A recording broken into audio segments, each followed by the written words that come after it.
Hello दोस्तों, आज मैं आपको पढ़ा रहा हूँ कूलॉम का नियम। देखिए कूलॉम का नियम।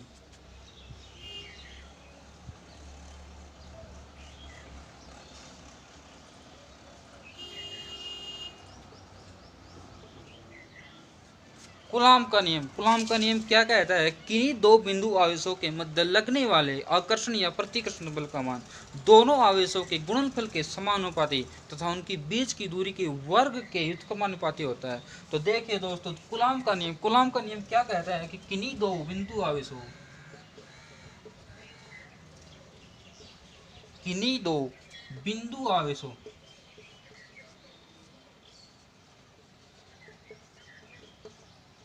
किन्हीं दो बिंदु आवेशों के मध्य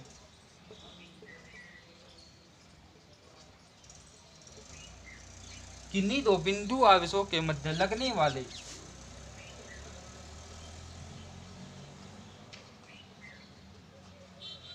आकर्षण या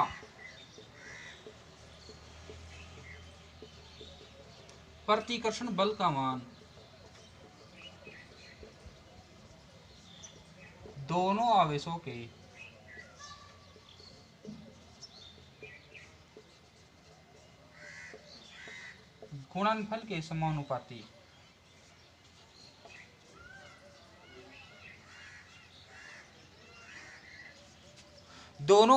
के गुणनफल के समानुपाती तथा उनकी बीच की दूरी के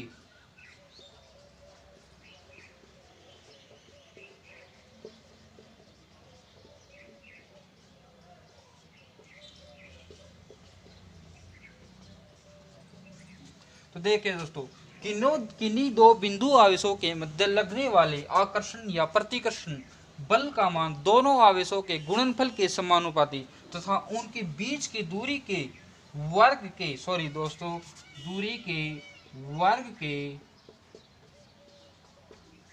व्युत्क्रमानुपाती होता है। अर्थात मानो कोई दो आवेश Q1 और Q2 है। माना कोई दो आवेश Q1 व Q2 है जिनके बीच की दूरी R है। अब कूलॉम का नियम क्या कहता है कि दोस्तों दोनों आवेशों के गुणनफल के समानुपाती होता है बल।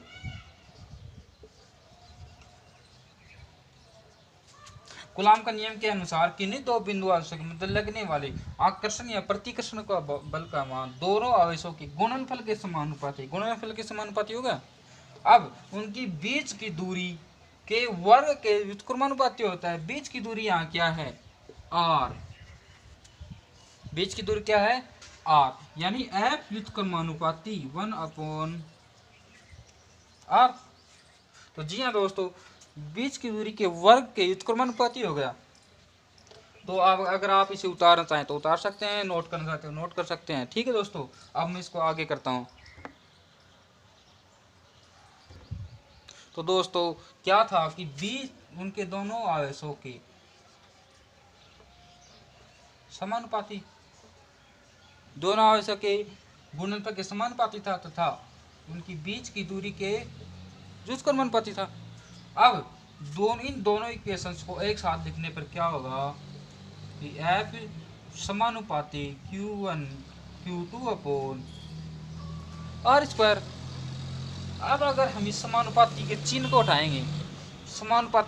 हटाएंगे तो यहाँ एक समानुपातिक नियतांक के Q1 Q2 upon R square आएगा।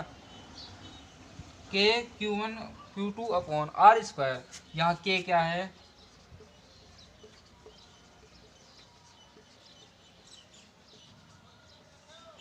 समानुपातिक नियतांक।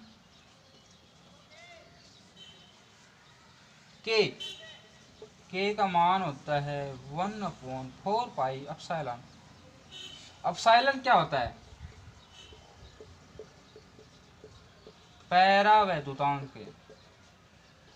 तो जी हाँ दोस्तों, एप्सिलॉन होता है पैरावैद्युतांक और एप्सिलॉन का मान होता है एप्सिलॉन नोट और एप्सिलॉन आर। एप्सिलॉन नोट क्या होता है कि निर्वात में पैरावैद्युतांक है।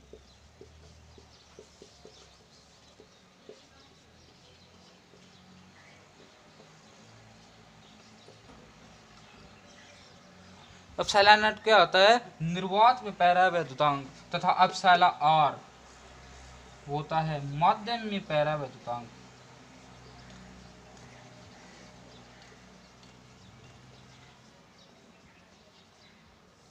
एप्सिलॉन आर क्या होता है? माध्यम में पैरावैद्युतांक।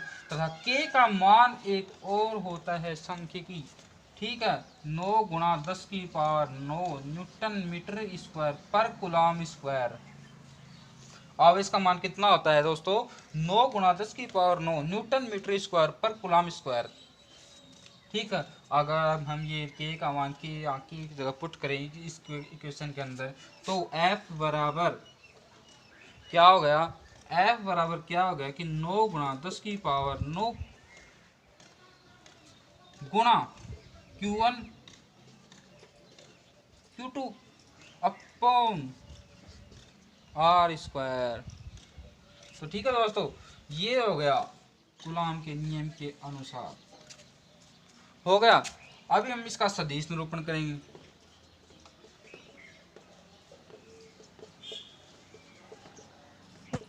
अब सदिश निरूपण को किसका करते हैं? तो एक सदिश राशि होती है। सदिश राशि होगी तो उसकी एक दिशा भी होगी। माना कोई दो आवेश Q1 Q2 है, दोनों आवेशों के बीच की दूरी r है। ये एक सदिश राशि होती है, अर्थात इसकी दिशा कहाँ होगी? इन दोनों आवेशों के मध्य लगने वाले आकर्षण या प्रतिकर्षण बल के अनुदिश होती है। यानी Q1 आवेश के कारण Q2 पर लगने वाला बल क्या होता है? F21 होता है। Q2 आवेश के कारण Q1 आवेश पर लगने वाला बल F12 होगा। ये क्या होती है? एक सदिश राशि, अर्थात इनके ऊपर वेक्टर लगेगा, अर्थात F वेक्टर बराबर के Q1 Q2 upon r square. और अगर सदिश निरूपण करेंगे तो यहाँ आर कैप और आएगा दोस्तों। ये होगा इसका सदिश निरूपण। इस सूत्र को हम कैसे लिख सकते हैं? और F बराबर 1/4 pi epsilon Q1 Q2 upon r square लिख सकते हैं दोस्तों। कहाँ से? के का मान क्या होता है? 1/4 पाई एप्सिलॉन। के का मान क्या होता है? 1/4 पाई एप्सिलॉन। तो जी हाँ दोस्तों, ये हो गया हमारा कूलॉम का नियम।